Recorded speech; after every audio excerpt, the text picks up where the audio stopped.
Hello everyone, myself lecturer Aditi Anil Kushare, Master of Pharmacy in Quality Assurance Techniques. Today we are going to discuss about the experiments from pharmaceutics 2. So first of all, let's discuss about the monophasic liquid dosage forms. Liquid meant for external administration, in that liquids to be instilled into body cavities, ear drops. Ear drops are instilled into the ear with the dropper and generally prepared in water, glycerine, propylene glycol. They are used for cleaning the ear or softening the wax.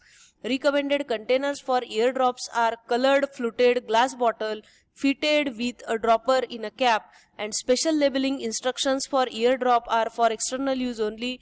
In next session we will see in detail about the experiment. So now let's discuss about experiment number 23. Title of our today's experiment is to prepare and submit ear drops 10 ml. In this we will going to study formulation and method of preparation of ear drops. Learning objectives are to understand the use of ear drops and their formulation, and ability to prepare and label ear drops correctly. Apparatus required are beaker, glass rod, funnel, measuring cylinder, cotton wool, filter paper. Factor calculated as quantity required upon quantity given is equal to 10 upon 100, that is equal to 0.1. So prescription is given over here. Let's discuss about the formulation table.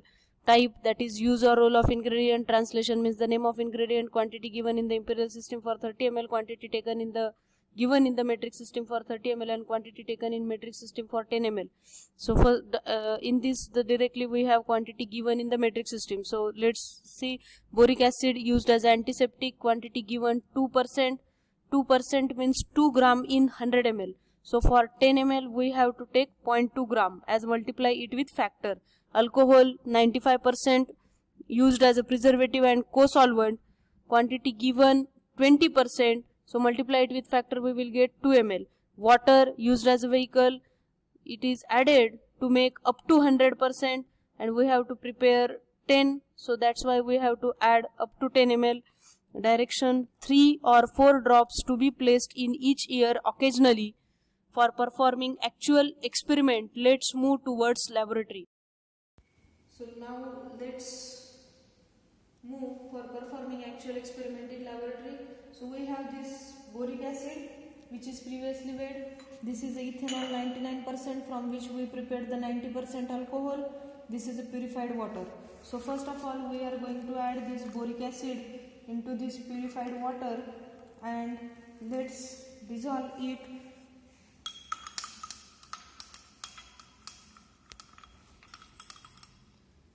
So after dissolving this boric acid into water, we are going to add this alcohol into it. Mix it properly. Some particles are seen. So now let's proceed for filtration. After filtration, our filtrate is ready. Take it and then next proceed for volume makeup. So now let's proceed for volume makeup. So we measured this up to 10 ml and then we will going to pour it into this drop container and then proceed for labeling part. So after filling our formulation in this dropper bottle, let's proceed for labeling part. Ear drop 10 ml. For ABC, here one can write name of patient, register number XYZ, that is number given in the register, dispensed by PQR means name of pharmacist, manufacturing date September 2020, storage condition, store in cool and dark place, shake well before use, one more direction for external use only as directed by physician, manufactured by Element Farms in Nasik, here one can write the name of pharmaceutical industry, result, the 10 ml of ear drop is submitted in this colored fluted bottle for special instruction on label as for external use only and as directed